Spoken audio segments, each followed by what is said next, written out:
Bismillahirrahmanirrahim. Assalamualaikum warahmatullahi wabarakatuh. Innal hamdalillah nahmaduhu wa nasta'inuhu wa nastaghfiruh wa na'udzu billahi min shururi anfusina wa sayyiati a'malina. Man yahdihillahu fala mudilla lahu wa man yudlil fala hadiya lahu. Asyhadu an la ilaha illallah wahdahu la syarika lah wa asyhadu anna Muhammadan abduhu wa rasuluhu la nabiyya ba'da. Radina billahi rabba wa bil islami dina wa bi Muhammadin nabiyya wa rasula. Allahumma salli wa sallim wa barik ala sayyidina Muhammadin wa ala alihi wa sahbihi ajma'in, amma ba'd.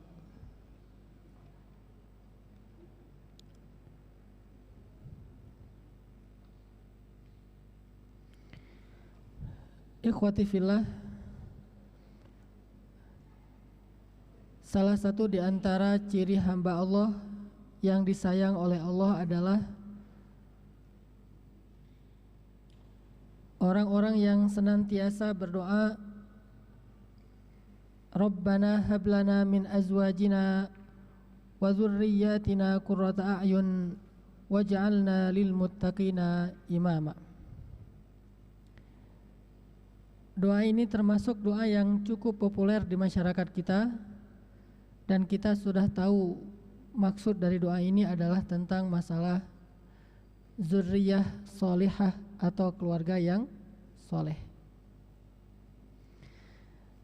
Di antara ciri hamba Allah yang disayang oleh Allah adalah mereka yang menginginkan untuk memiliki keluarga yang solehah. Tidak ada satupun hamba Allah yang beriman, hamba Allah yang faham agama, yang merasa bahwa lebih baik hidupnya sendiri daripada berpasangan dan memiliki keturunan. Kalaupun kita mendengar cerita misalnya Imam An-Nawawi, beliau meninggal dalam keadaan belum menikah, itu bukan karena beliau mengingkari pentingnya keluarga ataupun pernikahan. Akan tetapi karena kondisi pada waktu itu beliau sedang begitu sibuknya dengan tugas beliau sebagai ulama, mencari ilmu, mengeluarkan fatwa-fatwa yang sangat dibutuhkan oleh masyarakat. Beliau keliling dunia sehingga sampai tidak sempat untuk melaksanakan salah satu di antara syariat Islam yang cukup penting, yaitu keluarga. Seandainya Imam Nawawi mengingkari masalah pentingnya berkeluarga ini, maka beliau tidak mungkin akan menjelaskan hadis-hadis tentang masalah keluarga. Di dalam kitab Riyadhus Shalihin saja kita bisa menemukan banyak sekali hadis yang berhubungan dengan keluarga dan dijelaskan oleh Imam An-Nawawi dalam bentuk syarah. Semua orang yang beriman, semua orang yang faham agama, mereka akan merindukan keluarga yang zurriyah qurrata a'yun, merindukan istri yang menjadi penyejuk mata, merindukan anak-anak yang menjadi penyenang hati, dan juga merindukan seorang suami menjadi imam bagi mereka. Ini sudah menjadi fitrah iman, fitrah orang-orang yang yakin kepada Allah dan Rasul-Nya. Dan kalau kita membaca dalam sejarah para anbiya, banyak di antara para nabi itu ketika Allah mengisahkan kisah mereka di dalam Al-Quran, maka Allah mengisahkan sebagian dari kisah itu tentang keluarga mereka. Kita sebutlah salah satunya, misalnya ketika Allah mengisahkan tentang Nabi Ibrahim. Banyak kan doa-doa Nabi Ibrahim tentang keluarga? Apa yang paling populer doa Nabi Ibrahim tentang keluarga? Rabbi habli minas solihin, Rabbi ja'alni muqimas shalah. Ini adalah doa-doa yang berhubungan dengan keluarga. yang menunjukkan bahwa Nabi Ibrahim itu termasuk orang yang sangat merindukan keluarga yang solehah. Bahkan salah satu di antara contoh keluarga yang paling ideal yang kemudian dijadikan sebagai ikon di dalam Al-Quran adalah keluarga Ibrahim. Coba antum buka firman Allah di dalam surat Ali Imran, surat ketiga ayat 33. Jadi 333. Surat Ali Imran surat ketiga ayat 33.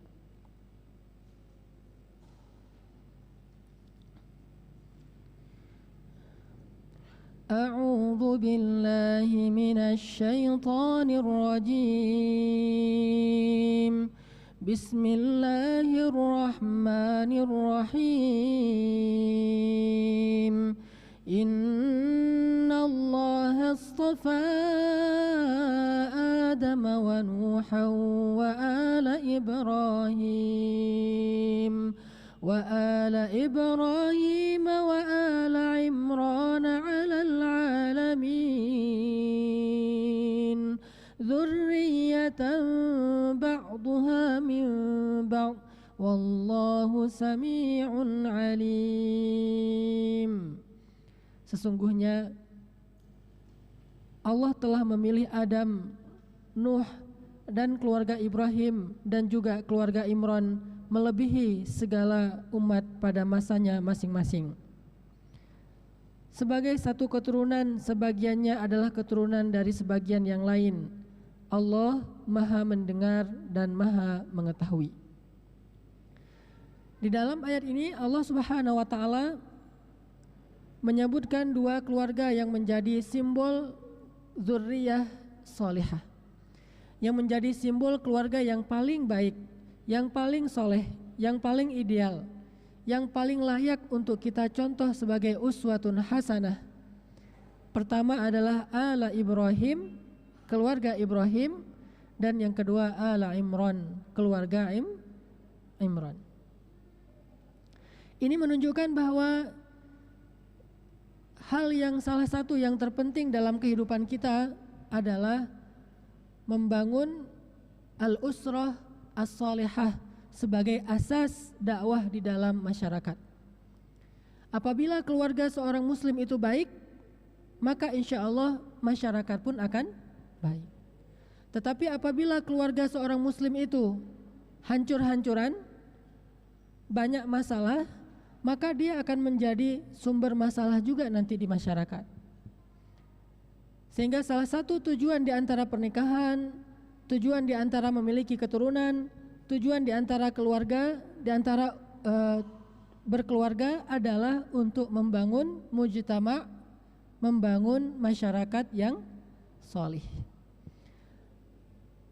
Maka dari itulah Allah Subhanahu wa taala sangat sayang kepada seorang hamba yang sungguh-sungguh membangun keluarganya menjadi dzurriyyah yang qurrata a'yun, yang sungguh-sungguh membangun keluarganya menjadi dzurriyyah yang solehah, yang sungguh-sungguh untuk menjadi seorang imam yang adil bagi orang yang bertakwa, sehingga dengan kesungguhannya itu di dalam rumah tangga, maka Allah Subhanahu wa taala nanti akan memberikan rahmat yang besar ke dalam masyarakat dan umat.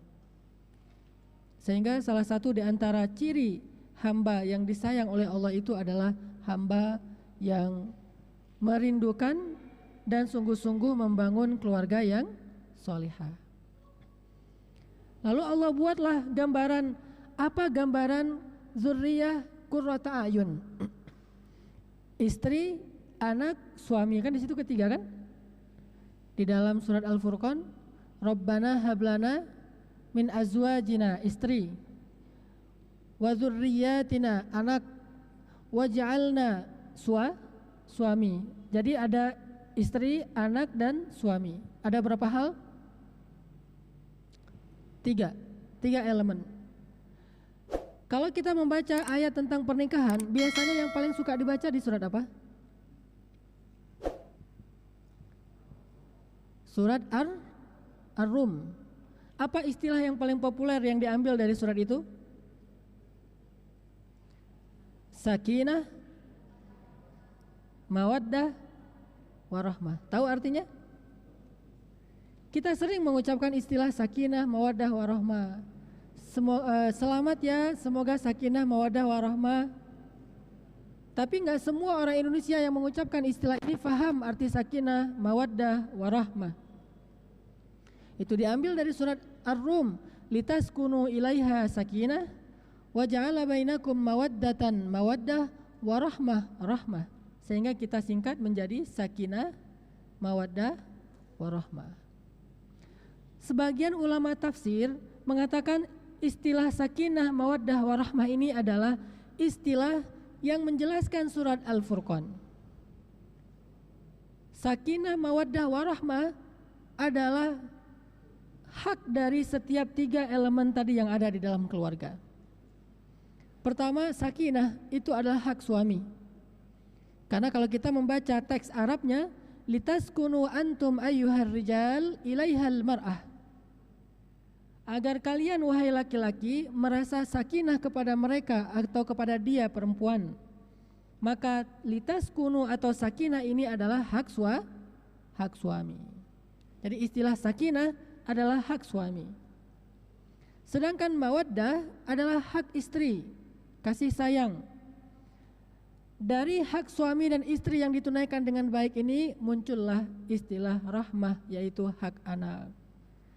Seorang ibu ketika dia mengandung, di mana dia menyimpan bayinya? Di mana, Bu? Di dalam rahim. Rahim itu istilah Arab. Dari istilah rahmah kemudian menjadi rahim, artinya kasih sayang, rahmah. Tapi bukan almarhum ya. Rahim, almarhum juga dari kata rahmah. Apa arti almarhum? Yang dirahmati atau rahimahullah atau almarhum. Jadi sakinah adalah hak suami, mawaddah adalah hak istri, dan rahmah itu adalah anak. Apa maksud dari sakinah? Agar muncul keluarga yang solihah harus memenuhi 3 hak ini. Hak suami yang pertama adalah sakinah. Apa maksud sakinah? Secara terjemahan sakinah itu artinya menjadi tenang. Apanya yang tenang? Tenang syahwatnya. Semua ulama sepakat itu. Jadi kalau ditanya, ini mah nikahnya pasti gara-gara hawa nafsu ya? Jawab, ya. Pasti kamu nikahnya gara-gara hawa nafsu kan? Kan dianya cantik. Bilang aja, ya. Oh berarti kamu berdosa kalau nikah hawa nafsu. Siapa bilang berdosa menikah hawa nafsu? Bukankah salah satu tujuan dari pernikahan itu adalah untuk menenteramkan hawa nafsu? Hawa nafsu itu liar, tetapi ketika dia dihalalkan, maka menjadi ibadah. Tapi kalau tidak dihalalkan, dia menjadi dosa besar. Jadi kalau orang menikah karena hawa nafsu, salah satunya ya, bukan satu-satunya. Salah satu alasannya menikah itu karena hawa nafsu, terutama laki-laki nih, nggak usah munafik kalau bahasa orang sekarang ya. Memang ada yang menikah nggak karena hawa nafsu? Ada sih, tapi jarang. Kalau dibilang, enggak kok saya bukan karena hawa nafsu, dia takut bilang karena hawa nafsu. Misalnya ditanya, pasti kan kamu nikah karena hawa nafsu? Enggak bukan karena hawa nafsu. Kalau gitu coba aja kamu menikah dengan nenek-nenek, mau enggak? Gitu kan dibilang. Ini salah pemahaman Islamnya, terlalu parsial, enggak paham tentang Islam yang syumul, yang menyeluruh. Dia pikir hawa nafsu itu seluruhnya jelek. Enggak lah.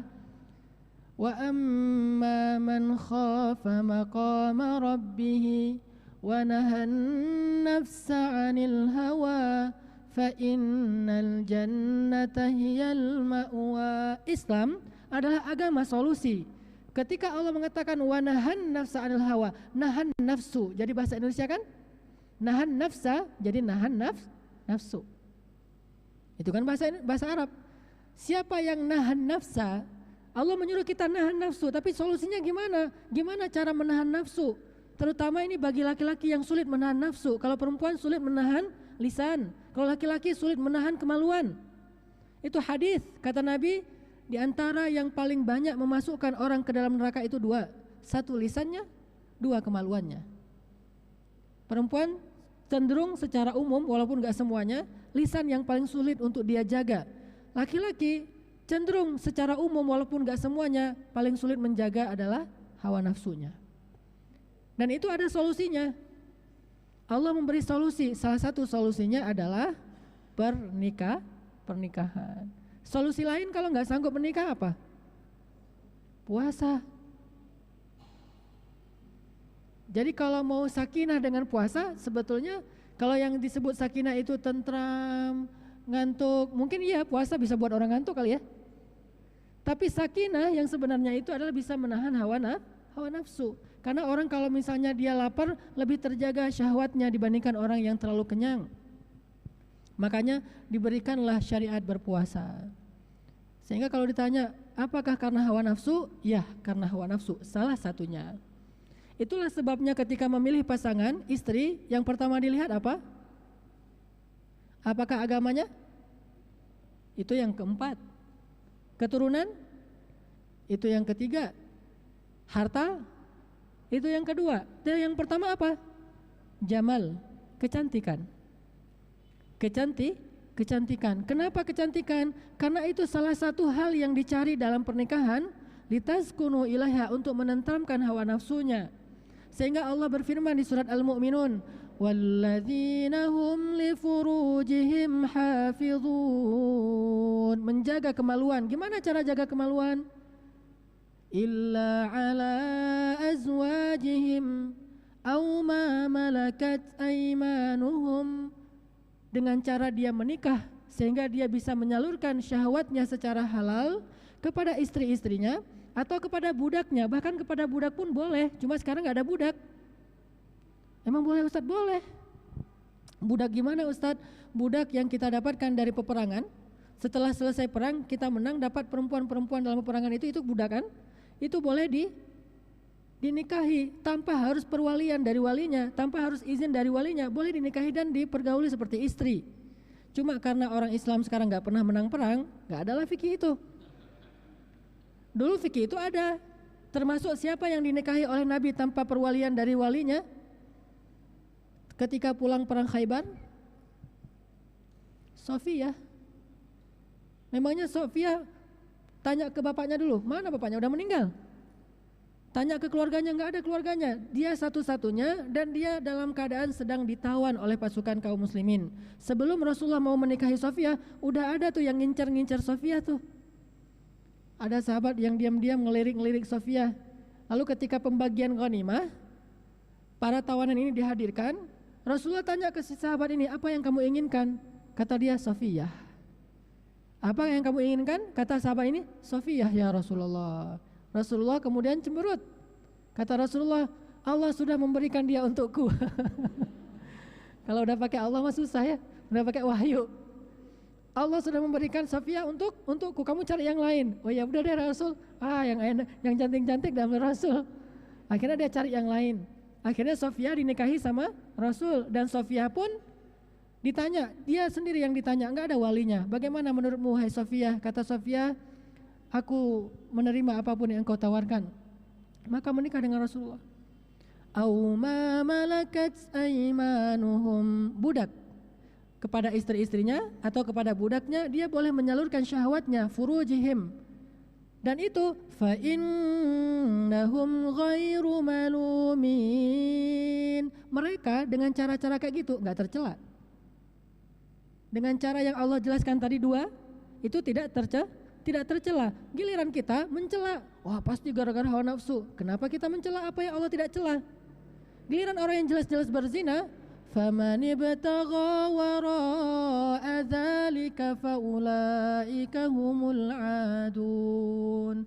Siapa yang menyalurkan syahwatnya dengan cara selain dua ini, faulaika humul adun. Itulah orang yang melampaui batas. Tapi yang menyalurkan syahwat dengan dua cara ini, qad aflahal mu'minun. Coba, beda banget mindset kita dengan mindset Al-Quran. Kita baca Al-Quran bukan untuk bangun mindset, kita baca Al-Quran untuk menumpuk pahala. Kalau kita baca Al-Quran untuk membangun mindset, kita jadi tahu, oh ini boleh-boleh saja, oh ini mah gak tercela, ini mah wajar-wajar aja, ini mah normal, ini mah standar. Tapi kalau kita baca Al-Quran sekedar untuk numpuk pahala, ketika dihadapkan dengan sedikit masalah-masalah kayak gini, kita bingung. Kita bilang orang tuduhan macam-macam, padahal menurut Allah saja fa innahum ghairu malumin, mereka tidak tercela tapi mereka dicela. Tidak tercela, cuma dicela oleh manusia. Sedangkan yang jelas-jelas tercela di media dia tampilkan bahwa dia melakukan perbuatan selain dua ini, kemudian dia dipenjara, kemudian dia bebas, semuanya kami mendukung, kami mensupport, kami apa segala macam. Padahal menurut Allah fa innahum ulaika humul adun, mereka itu melampaui batas. Kebalik-balik masyarakat kita, gara-gara Al-Quran tidak dibaca untuk membangun pemahaman, tetapi dibaca sekedar untuk membangun pundi-pundi pahala. Jadi ikhwati sekalian, mulai sekarang fahamilah bahwa istilah sakinah itu bukan istilah lempeng aja asal bilang sakinah mawaddah warahmah, bukan. Istilah sakinah adalah istilah yang khusus menjadi hak seorang suami. Salah satu yang paling besar di situ adalah litaskunu ilaiha, artinya agar syahwat seorang suami itu bisa tersalurkan secara halal. Kemudian kalau kita membaca hadis tentang litaskunu ilaiha menjadi hak suami, maka istri atau perempuan yang paling keren menurut hadis khairun nisa. Apa arti khairun nisa? Perempuan yang keren itu, kalau kita terjemahin ya, kalau sebaik-baik perempuan kan udah biasa nih. Khairun nisa, kata Nabi, kalau digaulkan, perempuan yang keren itu, cewek yang keren itu, al-mar'atul lati idza nazarta ilaiha sarratka. Perempuan yang keren itu adalah istri yang kalau suami ngelihat ke arahnya, suaminya itu menjadi senang. Dia membuat suaminya itu menjadi berselera. Dia membuat suaminya itu menjadi tertarik kepada dia, menjadi bahagia dengan melihat dia. Ngelihat aja tuh. Gimana caranya Ustadz? Berarti akhwat sekalian, nanti kalau jadi istri atau yang sudah jadi istri, belajar menggoda suami. Itulah khairun nisa, itulah perempuan yang keren. Belajar menggoda suami. Menggoda suami bukan cuma dengan jalan atau mungkin dengan dance, bukan hanya dengan itu. Menggoda suami bisa juga dengan dandanannya. Untuk siapa ibu-ibu beli parfum? Untuk orang di luar. Parfum itu sebetulnya bukan untuk orang di luar. Parfumnya seorang perempuan, misalnya ibu-ibu nih senang, kawat yang ibu-ibu nih senang dengan aroma vanila misalnya. Pengalaman ya Ustadz? Ya, misalnya senang dengan aroma vanila. Kan manis tuh rasanya, rasa vanila kan? Pakailah itu di rumah. Setelah selesai mandi pakai parfum vanila. Ketika suaminya datang, ketika dikecup di pipinya ada aroma vanila. Ketika memeluk suaminya ada aroma vanila. Itulah yang disebut dengan khairun nisa, perempuan yang keren. Cewek yang keren itu kayak gitu tuh, bisa menggoda suaminya sehingga litaskunu ilaiha.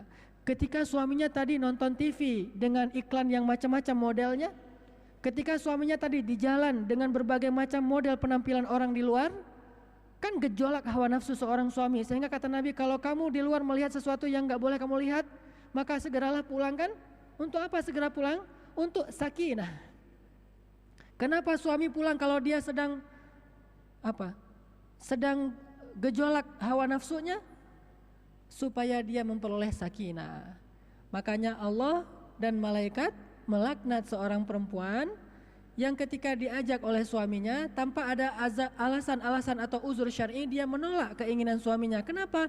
Tidak memberikan hak suami, dan itu bahaya bagi laki-laki. Mungkin dia tidak akan berzina, tetapi setidaknya ketika dia tidak berzina, pusing kan dia? Pusing enggak? Pusing. Kalau enggak gitu, gimana caranya nih, pusing banget. Ini laki-laki, ini bukan vulgar ya, ini memang harus kita pahami. Karena orang Indonesia enggak paham yang gini-gini, atau mungkin pura-pura enggak paham. Dia akan pusing. Kalau dia pusing gimana? Dia akan salurkan dengan cara-cara yang haram atau minimal yang makruh. Banyak cara-cara yang haram dan makruh. Sehingga mulailah dia berimajinasi segala macam. Untung-untung kalau dia tidur malam itu dalam keadaan kecewa, tapi akhirnya maaf, mungkin dia bisa mimpi dan selesai sudah. Kalau nggak mimpi, tidur lagi kan? Bangun, oh belum mimpi, tidur lagi. Bangun lagi, oh belum mimpi. Kasihan. Maka untuk memperoleh sakinah, dia datang kepada istrinya dengan niat untuk menyalurkan syahwatnya. Dan ini bukan sesuatu yang tercela. Fa innahum ghairu malumin. Mereka itu mukmin. Kalau bukan mukmin, nggak akan datang kepada istrinya, datangnya ke orang lain. Justru karena mereka beriman, mereka datang kepada istrinya. Tapi kalau istrinya nggak bisa membuat dia sakinah, didatengin, dia udah semangat-semangat, pas datang ternyata penampilan istrinya belum mandi lah, belum pakai parfum lah, masih pokoknya nggak nyaman banget.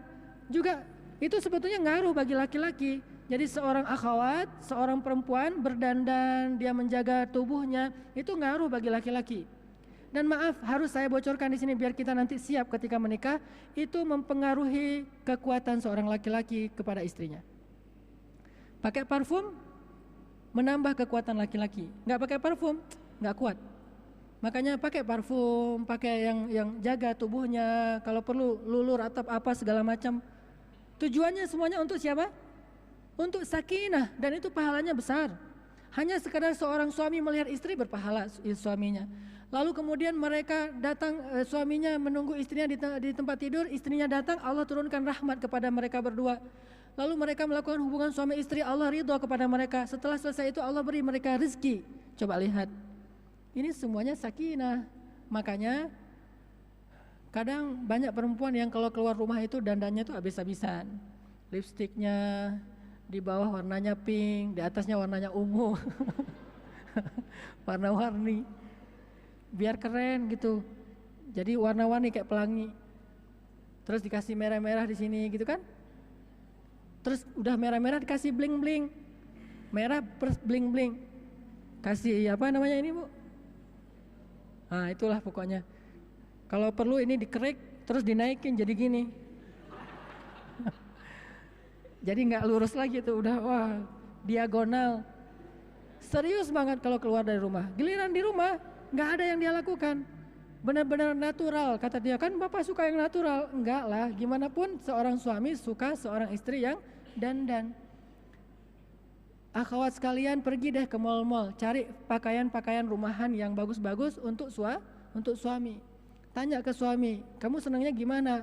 Misalnya dia senang kaos yang ketat di sininya, dengan warna yang sesuai dengan kulit kita, terus ada gambar Hello Kitty misalnya. Misalnya gambar Hello Kitty. Udah gitu pakai celana yang pendek, beli di mall celana pendek. Jangan cuma orang-orang anak-anak gaul doang yang tahu itu. Kita harus tahu, oh saya kayaknya cocok pakai celana pendek yang kayak gini nih, yang jeans atau yang mungkin yang bukan jeans, pakainya di rumah. Itu benar-benar seorang khairun nisa, sebaik-baik perempuan. Idza nazarta ilaiha sarratka. Kalau engkau melihat ke arahnya, dia membuat engkau merasa bahagia, senang, sururun.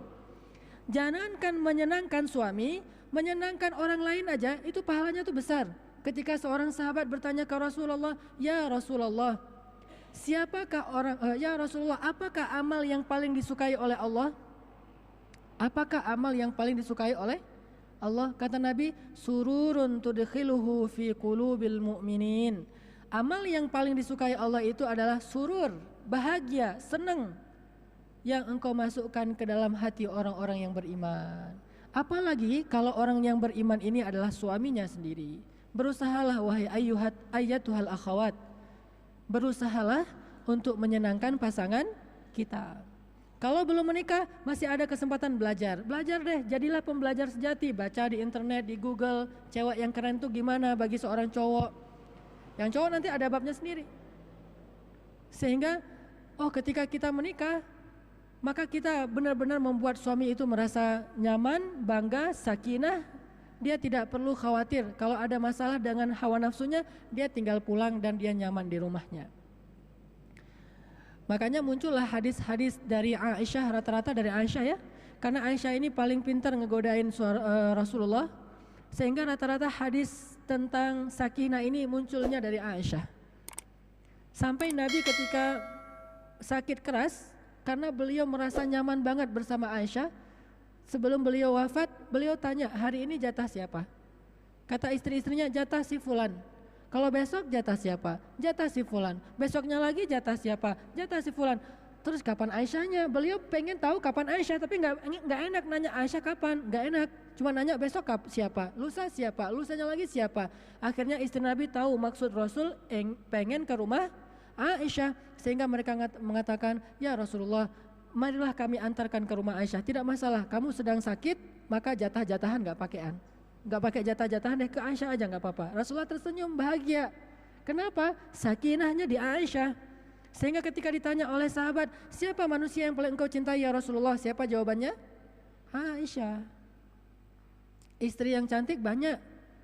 Istri yang kaya juga ada. Istri yang muda, memang rata-rata istri Nabi itu muda. Setengahnya muda, setengahnya tua. Jadi yang muda itu bukan cuma Aisyah. Aisyah, Sofia, Hafsah, Maria. Ini kan muda-muda, ini kan Zainab. Ini muda-muda. Tetapi Aisyah yang paling membuat Rasulullah sakinah, bukan karena perawan juga, tetapi karena emang pintar dalam membahagiakan suami. Jadi kalau ngelihat Aisyah tuh, Rasulullah tuh jadi apa? Jadi senang gitu. Gimana rasanya ngelihat pasangan senang, gimana caranya tuh? Belajar Bu, penting sekali itu. Penting sekali. Gimana ketika suami ngelihat istrinya, suaminya tuh jadi senyum, walaupun capek jadi bisa senyum. Gimana caranya? Memang harus dipelajari, dan itu ilmu psikologi ada, ilmu komunikasi ada di situ, termasuk ilmu tentang gaul juga ada di situ. Buat suami itu merasa sarratka, kalau dia melihat ke arah istri, dia merasa senang. Sehingga baru disebut sakinah. Namanya dzurriyyah qurrata a'yun. Rabbana hab lana min azwajina, ya Allah anugerahkanlah kepada kami istri yang qurrata a'yun. Apa arti qurrata a'yun? Yang menyejukkan mata. Istilah menyejukkan mata dalam bahasa Arab, kalau bahasa Indonesianya nyenengin hati. Istri yang menyenangkan hati. Istri yang menyenangkan hati bukan hanya solehah, kalau suaminya pulang dia lagi sholat, suaminya pergi dia juga lagi sholat. Suaminya mau tidur, dia lagi baca Quran. Suaminya bangun tidur, dia juga lagi baca Quran. Bukan itu aja. Itu hanya salah satu contoh. Dan itu bukan satu-satunya. Jarang ada juga cerita bahwa Rasulullah itu ketika mau tidur, Aisyah lagi baca Quran. Terus pas Rasulullah bangun tidur tengah malam, Aisyah udah bangun duluan dan dia lagi baca Quran loh. Keren banget kan? Enggak ada hadis kayak gitu. Terus kalau Rasulullah baru datang dari jauh, ternyata di ketok-ketok pintu gak ada yang buka. Ternyata ngapain? Aisyah lagi baca Quran, panjang lagi bacaannya tuh. Sehingga Rasulullah nunggu di depan pintu, gak ada tuh. Ternyata bukan itu. Itu adalah hubungan seorang perempuan dengan Allah. Tapi hubungan dia dengan suami bukan bab itu. Itu bab hablum minallah. Seorang perempuan juga hamba Allah. Selain dia juga seorang istri. Maka itu bab hamba Allah. Kalau bab istri bukan itu pembahasannya. Kalau ada seorang ustadz bahas tentang istri yang solehah itu yang banyak baca Quran, itu sebetulnya salah bab. Kalau mau bahas banyak baca Quran itu bukan bicara tentang istri, bicara tentang hamba Allah. Misalnya Aisyah pernah baca Al-Quran dari subuh sampai duha 1 ayat saja. Itu bab yang dipakai oleh ulama tentang bab apa? Bab takut kepada Allah, bukan bab istri yang solehah kepada kepada suami, nggak ada. Jadi beda pembahasannya. Oh, istri yang solehah itu adalah istri yang tahajud 1 malam itu misalnya 1 juz. Itu bukan istri yang solehah, itu seorang hamba yang solehah. Sedangkan istri yang solehah tadi itu pintar ngegodain suami. Dan ini jangan dibahas, dikira menggoda suami itu bukan ibadah, dikira menggoda suami itu nggak penting. Bukankah menggoda suami itu adalah salah satu bentuk menyenangkan suami? Kalau menyenangkan suami, kata Nabi, khairun nisa, sebaik-baik perempuan. Makanya pembahasannya apa dulu nih? Istri atau perempuan atau hamba? Kalau perempuan, pembahasannya nanti tutup aurat. Itu kalau perempuan yang soleh itu apa? Perempuan yang muhajjabah, yang menutup aurat. Perempuan yang soleh itu apa? Perempuan yang menundukkan pandangan. Itu perempuan yang soleh. Hamba yang soleh itu apa? Hamba yang ahli ibadah. Ibu yang soleh itu apa? Ibu yang pintar mendidik anaknya. Istri yang solehah, istri yang pintar menggoda suaminya. Makanya beda-beda pembahasannya. Kok saya baru dengar dari Ustadz ya, ternyata menggoda itu ibadah? Ya, selama ini kebalik-balik babnya. kita nggak memahami sesuai dengan babnya masing-masing. Kalau kita memahami dengan babnya masing-masing, ternyata istri yang soleha bukan yang menutup aurat, justru yang banyak membuka aurat. Istri yang soleha bukan yang menundukkan pandangan, tetapi yang justru menggoda dengan pandangan. Istri yang soleha bukan yang paling malamnya dia bergadang dengan tahajud, justru dia malamnya bergadang dengan melayani suaminya. Istri yang soleha bukan yang pintar mendidik, tetapi justru yang mau dididik oleh suaminya. Kalau yang dibahas adalah istri, bukan perempuan. Kalau perempuan nanti bab perempuan. Kalau hamba Allah, bab hamba Allah. Kalau ibu, bab ibu. Kalau istri, bab istri. Makanya ya akhwat, belajar untuk menjadi istri setelah kita mungkin faham menjadi seorang perempuan. Insya Allah dengan penampilan kayak gini saya melihat udah jadi perempuan solehah. Allah istiqomahkan insya Allah. Tapi bisa nggak jadi istri yang solehah? Nggak semua perempuan solehah itu istri yang solehah loh. Nggak semua perempuan yang solehah itu adalah istri yang solehah. Karena babnya beda tuh. Kalau kita mau memspesifikkan pembahasan, maka kalau mau menjadi khairun nisa, perempuan yang paling keren adalah salah satunya perempuan yang menyenangkan suaminya. Jika suami memandang aja tuh nyenengin. Tanya ke suami, lipstik yang kamu suka tuh warnanya apa? Kalau perlu beli lipstiknya tuh bareng suami. Aku suka lipstiknya itu yang pink muda. Pakai lipstik pink muda. Aku suka lipstiknya itu yang ada lapisan lilin gitu yang agak-agak mengkilap gitu. Kalau saya tahu banget sih, kan saya seorang suami yang mirip-mirip apa istilahnya lip gloss, tapi lip glossnya itu lipstick, ada kan? Lip gloss tapi lipstick. Bukan cuma lip gloss kan cuma ngebasahin bibir doang. Ini ada lipsticknya, ada warnanya. Nah itu keren tuh, pakai. Terus model rambut pendek atau panjang atau setengah atau ikal atau cepak, ya terserah lah. Tergantung selera suami, mau cepak pun boleh. Oh saya keren, saya seneng rambutnya ikal, gaya-gaya cewek-cewek Spanyol gitu. Oh ya udah ikalin aja tuh, diikalin. Saya seneng rambutnya agak-agak kayak gini, mirip-mirip polwan, ya udah seginiin. Saya seneng rambutnya panjang kayak orang Korea misalnya, panjangin dan lurus. Tergantung selera. Semua itu ibadah, wahai ibu-ibu, wahai akhwat. Ketika kita berusaha untuk menyenangkan suami, dan berbahagialah kalau suami senang. Bukan orang lain senang kita bahagia, dipuji sama orang lain kita senang, dipuji sama orang lain kita bahagia. Bukan, kalau dipuji suamilah kita bahagia. Dan insya Allah kalau dari awal pernikahan si istri ini udah care masalah ini, insya Allah suami itu nggak akan pelit dengan pujian. Pasti dia akan puji, wah keren banget, mama keren banget, atau yayang keren banget misalnya. Kalau dia sungguh-sungguh. Cara ketawa, cara melihat, terus pedulinya, terus cara dia duduk, cara dia jalan, semua itu benar-benar penting. Ini yang dimaksud dengan litaskunu ilaiha. Bahkan ketika ada seorang sahabat dari Mekah, muhajirin, mau menikah dengan orang Ansor, orang Madinah, tapi belum ngelihat calon pengantinnya.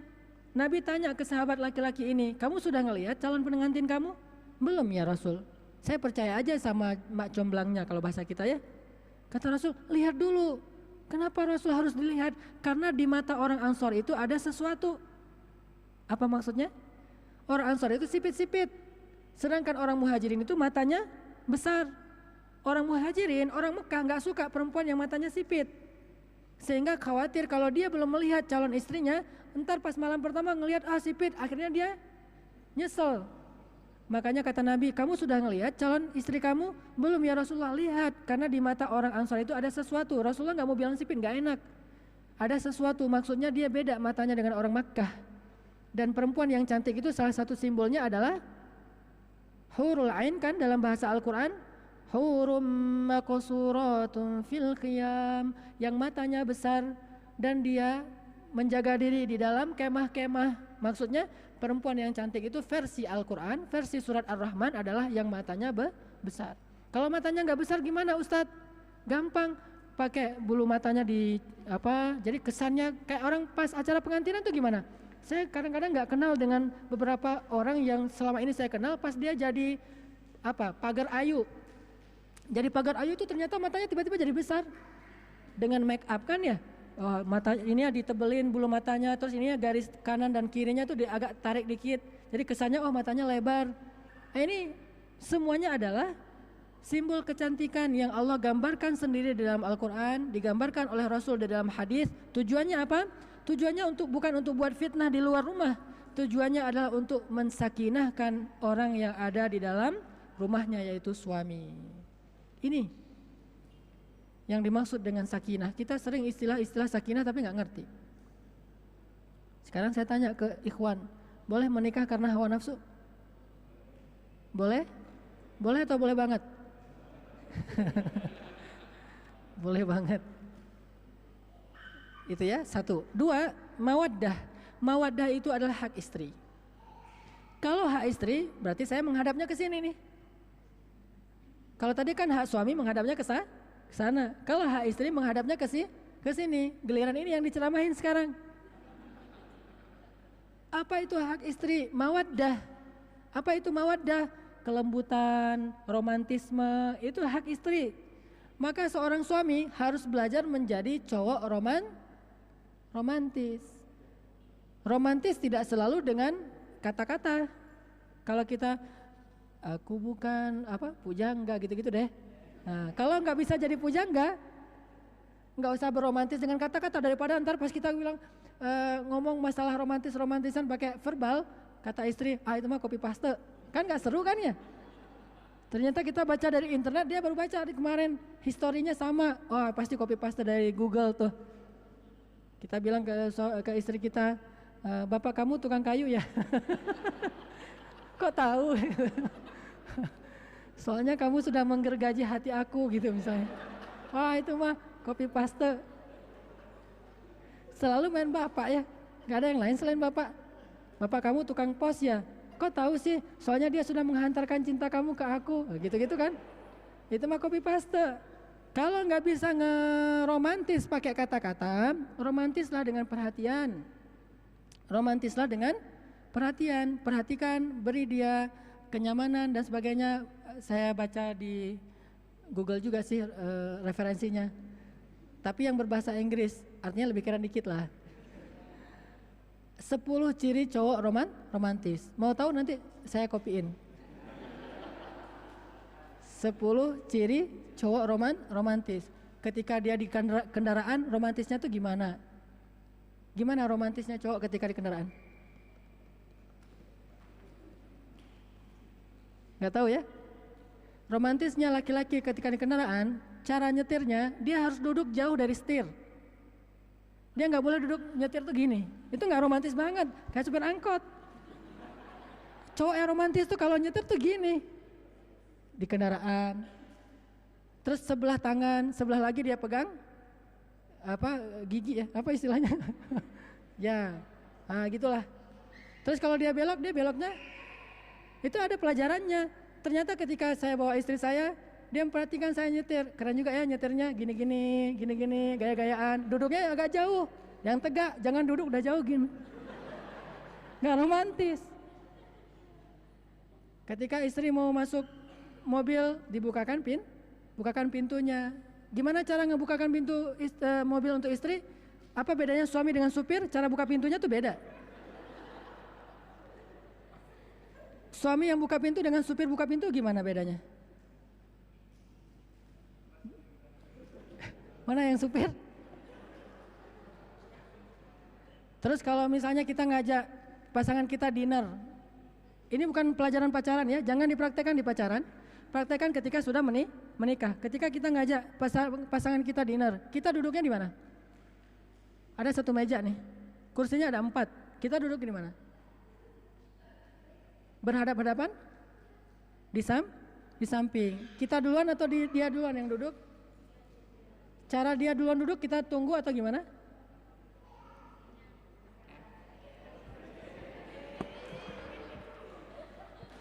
Terus dia berdiri, setelah dia berdiri jangan langsung ditarik. Ini meja pas dia datang kita giniin, pas dia udah berdiri kita rapetin dikit. Tapi kita nunduk. Dan cara rapetinnya tuh jangan gini. Kursinya tuh dipegang dari bawah. Dia duduk, baru kita duduk di sebelah.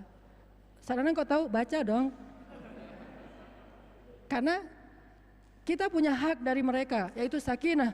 Mereka punya hak dari kita, yaitu mawaddah. Belajarlah. Istrinya belajar, perempuan belajar, laki-laki belajar. Hasilnya rahmah.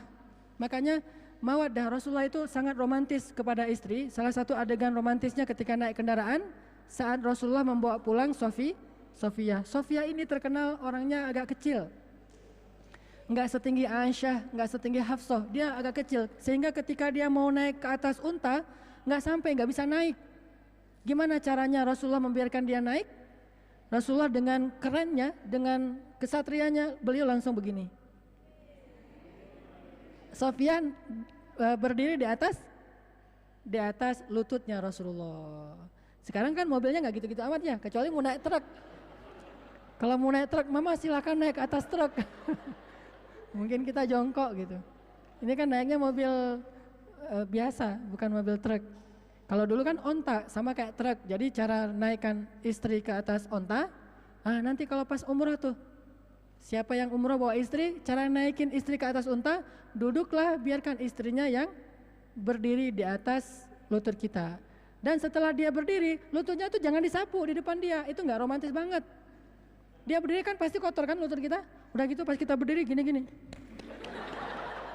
Itu nggak keren banget cowok kayak gitu tuh. Masa ada cowok kayak gitu ya? Biarin aja kotor, nanti ujung-ujung pas dia nggak ngeliat baru gitu-gitu. Kalau dia masih ngelihat jangan. Artinya hadis-hadis Rasul tentang mawaddah beliau kepada istri-istrinya itu banyak. Dan itu kita belajar, walaupun kita bukan manusia yang perfect, kita nggak kayak Rasulullah dan kita nggak sempurna seperti Rasulullah, tetapi minimal kita belajar bukan persis kayak Rasul, nggak. Artinya dari adegan-adegan romantismenya Rasulullah bersama istri menunjukkan bahwa mawaddah itu penting dalam keluarga. Mawaddah itu penting dan kita sesuai dengan zuruf itu keadaan, kita bisa mengembangkan ilmu itu di dalam kondisi-kondisi yang kekinian dengan kecenderungan perempuan yang ada di kita, beda dengan yang ada di Arab misalnya. Sehingga memberikan mawaddah kepada istri, termasuk memanggil dia dengan panggilan yang baik, termasuk membelai dia, jangan tidur duluan, lebih bagus sih istri duluan yang tidur. Walaupun saya belum bisa kayak gitu selalu, kadang-kadang hilang duluan, istrinya belakangan. Berusahalah untuk istri lebih duluan yang tidur, suaminya belakangan. Bangunnya suami duluan, istri belakangan. Apa buktinya? Hadis Rasulullah selalu bangun duluan, Aisyah masih tidur. Akhirnya Rasulullah sholatnya di mana? Di sebelah Aisyah. Nah itu menjadi dalil bahwa bersentuhan suami istri itu tidak batal wudhu. Aisyah raba-raba mana Rasulullah, ternyata dapat jempolnya, oh lagi sholat. Aisyah lanjutin tidurnya, Rasulullah tidur di sebelah sholat di sebelah Aisyah. Ketika Rasulullah sudah selesai sholat tahajud, baru Rasulullah membangunkan Aisyah untuk sholat witir. Nggak tega dibangunin untuk tahajud, kasihan, karena sholat Rasulullah kan panjang banget, sehingga Rasulullah mengajak Aisyah sholatnya pas witir. Itu juga romantis. Termasuk hadis ketika Rasulullah datang, Aisyah sedang dalam keadaan nggak masak hari itu kan ya. Masak itu tugas istri atau bukan, ibu-ibu? Masak? Tugas istri atau bukan masak? Masak itu bukan tugas istri. Istri nggak ada kewajiban memasak. Terus kalau lapar gimana? Beli aja warung Padang. Nggak ada kewajiban seorang istri harus masak. Tidak ada kewajiban seorang istri harus nyapu rumah. Nyapu rumah, nyuci pakaian, itu nggak ada tuh. Terus kewajiban istri apa? Tadi tuh, yang sakinah tadi. Kalau yang ini bonus dari istri, karena istrinya solehah banget, maka dia masak, maka dia nyuci baju, maka dia membersihkan rumah. Itu pahalanya pahala sedekah. Tapi jangan sampai gara-gara yang pahala sedekah, dia sampai tidak menunaikan kewajiban yang pertama tadi. Gara-gara sibuk masak, gara-gara sibuk nyapu, akhirnya nggak sempat dandan. Itu dandan itu nomor 1, masak dan nyapu itu nomor 2. Kalau misalnya masih sempat dandan, ya udah masak dulu aja deh, karena suami pulang masih sejaman lagi, misalnya masak sebentar, setelah itu dandan. Jadi suami pun ketika pulang dan ternyata nggak ada makanan di rumah, jangan nyalahin istri. Mama ngapain aja di rumah? Dan pa, wah kerjaan dan. Ya emang dan kerjaannya kan ya. Bahasa Arabnya perempuan apa? Selain nisa, al-mar'ah. Bahasa Arabnya cermin apa? Mir'ah. Al-mar'ah tuhibbul mir'ah. Perempuan itu suka cermin. Al-mar'ah dan mir'ah itu saudara kembar. Gak bisa dipisah, makanya cuma bedanya apa? Kan bahasa Arab itu kan gak ada barisnya kan? Kalau kita salah baca, mau baca perempuan yang solehah adalah kita baca al-mir'atus solehah, cermin yang solehah. Gara-gara beda baris. Makanya saudara kembarnya perempuan itu adalah cermin. Makanya orang Arab menyebut cermin itu dengan istilah yang sama dengan perempuan, hanya dibedakan barisnya. Al-mar'atu tuhibbul mir'ata. Sesungguhnya perempuan suka kepada cermin. Dan tugas utamanya masak, nyuci dan nyapu itu bukan tugas utama perempuan, istri, tapi tugas utama pembantu. Kalau nggak ada pembantu ya silahkan jadi sunnah, jadi tambahan nafilah, jadi ibadah sedekah dari seorang perempuan. Rasul pulang, pas sampai di rumah buka-buka panci nggak ada isinya. Oh, Aisyah nggak masak. Apa kata Rasul? Aisyah, hari ini aku puasa. Untung nggak masak, gitu kan? Jadi Aisyah nggak merasa bersalah nggak masak karena Rasulullah tadi nggak ada niat puasa. Tapi kan puasa sunnah bisa diniatkan belakangan dengan syarat dari subuh belum makan apa-apa. Pas jam-jam 8 buka-buka panci nggak ada isi. Ya udah deh puasa aja hari ini. Istrinya nggak merasa terbeban. Tapi pernah Rasulullah niatnya mau puasa, Aisyah lagi sibuk-sibuk di belakang masak-masak. Kata Rasul, Aisyah hari ini aku nggak puasa, sehingga Aisyah juga merasa dihargai. Itu mawaddah. Jadi nggak harus istri yang masak. Kalau suami bisa masak, malah sekarang lagi keren ya. Salah satu ciri cowok keren itu sekarang bisa masak, chef. Sekarang coba lihat chef-chef yang di TV kan dia fitness terus masakan ya. Tapi kalau nggak fitness masak kurang keren. Fitness dulu baru masak, jadi keren. Masak apa? Saya kemarin belajar masak di salah satu restoran di sini. Cara buat telur ada 5 cara buat telur. Gimana caranya buat telur di mata sapi tapi nggak ada minyaknya. Diajarin sama chef yang ada di dekat Boromeus, ada toko. Oh, belajar cara masak telur. Karena istri dan anak-anak saya suka mata sapi yang nggak terlalu kering. Dan kalau pakai minyak pagi-pagi kan nggak bagus, makan banyak minyak kan. Gimana caranya? Belajar. Terus kalau masak sendiri kan keren tuh, tapi pakai baju agak-agak keren juga biar kerennya bertambah. Masak, hidangin, cara ngidanginnya gimana? Nggak harus istri lah. Tapi kalau istrinya mau, apa salahnya? Kalau istri bisa masak juga sebetulnya itu ada nilai plus di mata suami. Karena masakan istri selalu dia banggain depan teman-temannya. Istri gue kalau masak mah apa aja yang dipegang pasti enak tuh. Dia pegang wortelnya jadi gurih. Dia pegang kentangnya jadi agak-agak manis gitu ya. Karena tangannya tuh udah manis misalnya. Dia banggain di depan teman-temannya. Ibu-ibu tahu apa enggak? Atau yakin percaya apa enggak, laki-laki itu suka membanggakan istrinya di depan teman-temannya, sebagaimana perempuan juga suka membanggakan suaminya di depan teman-temannya. Maka jadi nilai plus. Tapi enggak wajib memasak. Saya ketika khutbah nikah saya selalu bilang istri enggak wajib masak. Istrinya senyum-senyum, senang dia. Itu jadi salah satu SOP khutbah nikah biar diundang lagi. Ternyata senang ibu-ibu kalau enggak dibilang enggak usah masak. Terus adegan lain yang terkenal dari Rasulullah dan Aisyah atau Khadijah, apa adegannya? Ketika Rasulullah datang dan Aisyah sedang main boneka-bonekaan kan? Itu jadi hadis bahwa patung yang dipakai untuk mainan yang kita sebut dengan istilah boneka itu boleh dalam Islam. Jadi nggak usah khawatir, ini mah patung, buang dari rumah ntar nggak masuk malaikat. Enggak, ada hadisnya. Aisyah main boneka-bonekaan dalam bentuk manusia, orang, dan itu Rasulullah membolehkan, sehingga tidak masalah kalau anak-anak kita atau keluarga kita di rumah ada yang punya Barbie, ada yang punya mungkin beruang, ada yang punya hewan, ada yang punya manusia, patung di rumah, ditaruh di tempat tidur, ditaruh di mobil, nggak masalah, karena itu bukan sesuatu yang disembah. Nah, Aisyah lagi main boneka-bonekaan, Rasulullah langsung datang. Gimana cara Rasulullah menyamperi Aisyah? Kalau istri sedang duduk, suami mau bicara, cara bicaranya gimana? Duduklah di depan dia. Jangan bicara, misalnya ini istri. Misalnya ini istri. Daripada saya tunjuk ke sana kan nggak boleh. Misalnya ini istri nih. Lagi duduk. Kita kalau mau ngomong sama istri dalam jarak dekat, jangan berdiri. Itu sama kayak nyeramahin istri. Lo ya, gitu kan? Kalau mau ngomong sama istri dalam jarak dekat, kita duduklah di sebelah dia ngomong dengan tatapan mata yang lurus, nggak sampai kita lebih tinggi dari dia. Itu nggak baik dalam ilmu komunikasi. Kalau kita mau berdiri ngomong sama dia, beri jarak yang agak jauh, sehingga dia kalau kita ngomong sama kita dia nggak akan terlalu ngelongok ke atas. Coba kalau istri lagi ngomong, kan kasihan istrinya, merasa dihakimi kan?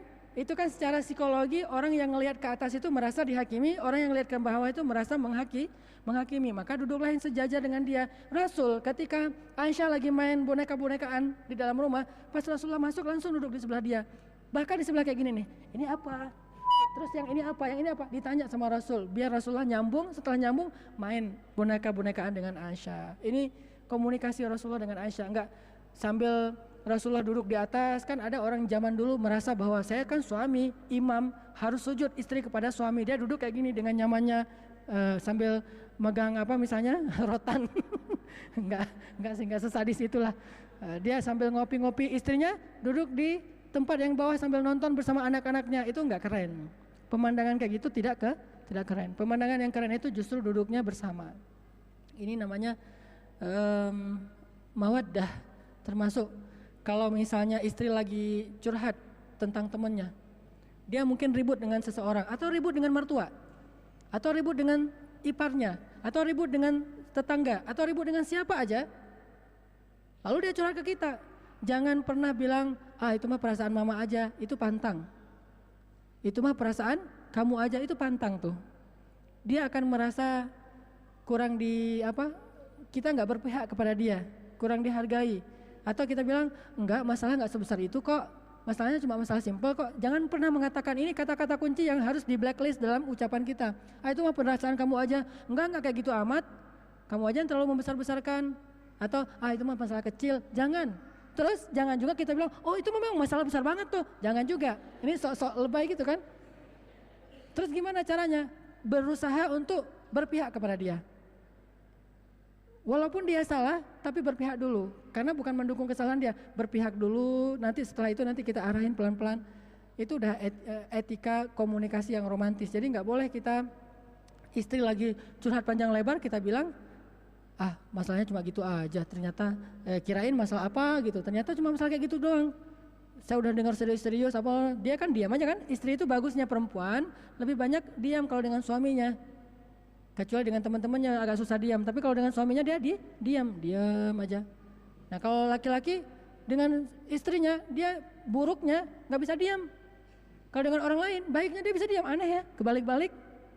Seharusnya dia dengan istrinya itu dia berusaha untuk nyenengin hati istrinya, dia berpihak kepada istrinya dan istri nanti insya Allah akan merasa dibela gitu. Ketika seorang istri bisa merasa dibela oleh suaminya, dia akan bangga banget kepada suaminya. Berarti saya dapat pelindung, ada yang ngebelain. Walaupun dalam hati kita memang dia yang salah, tetapi jangan langsung bilang memang kamu yang salah. Saya kan orangnya objektif, saya nggak akan berpihak kepada yang salah. Qulil haq walau kana murran, katakanlah yang benar walaupun pahit. Udah pakai hadis lagi. Katakanlah yang benar walaupun pahit. Udah pahit langsung setelah itu. Jangan. Jadi mawaddah. Nanti bisa banyak tambahan yang lain. Terus yang terakhir rahmah. Rahmah itu kasih sayang dari Allah Subhanahu wa taala.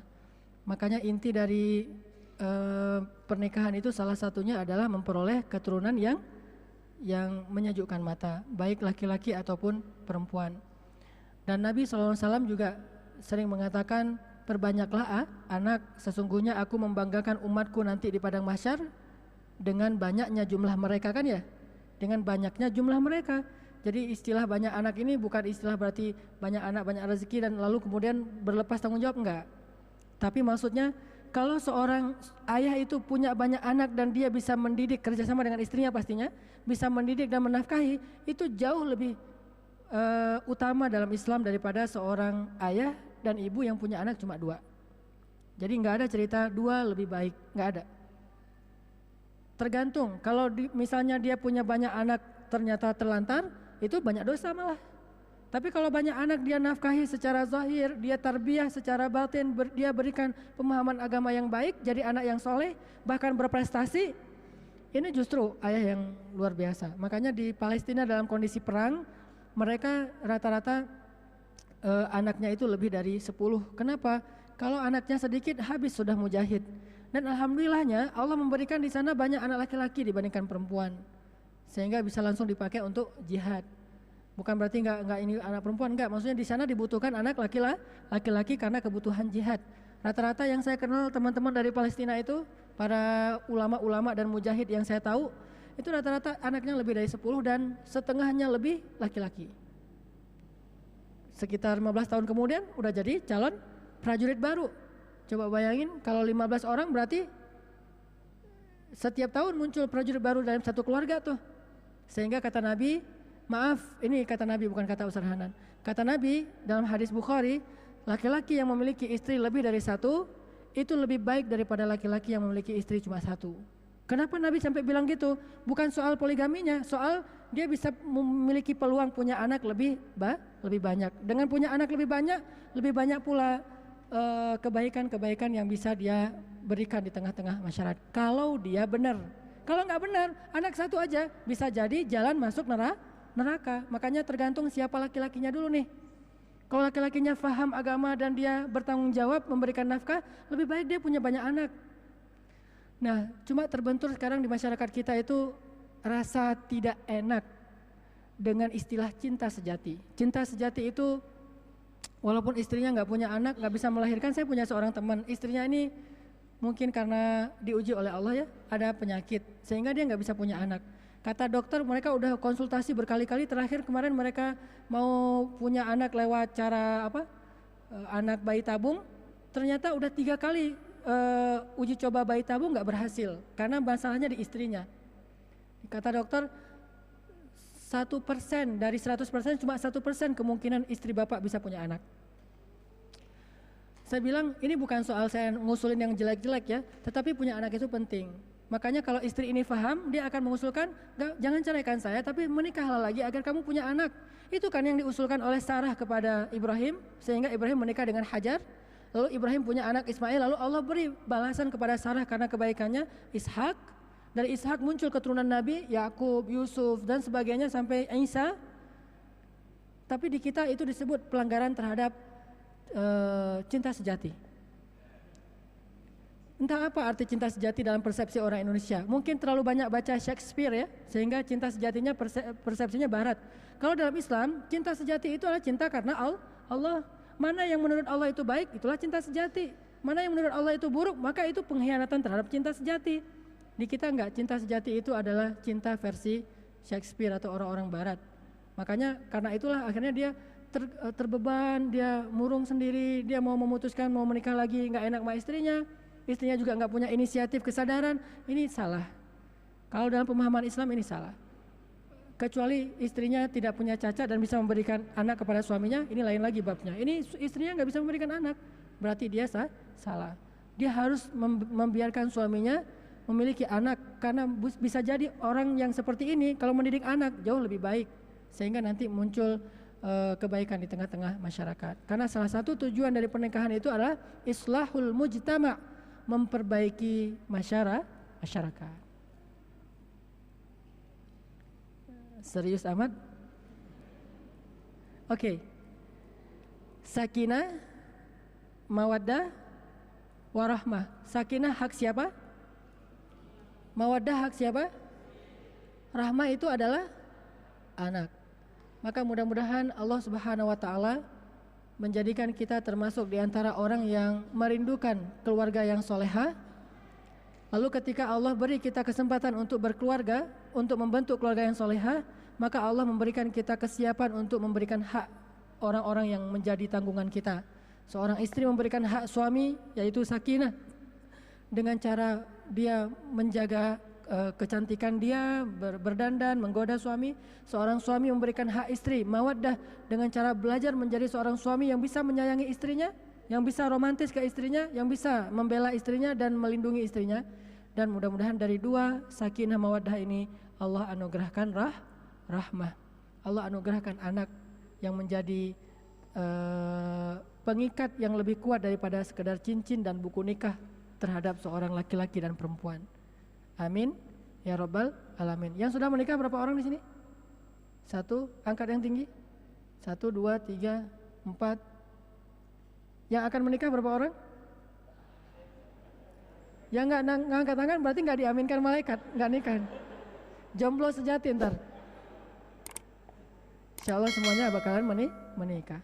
Barakallahu li wa lakum. Wassalamualaikum warahmatullahi wabarakatuh.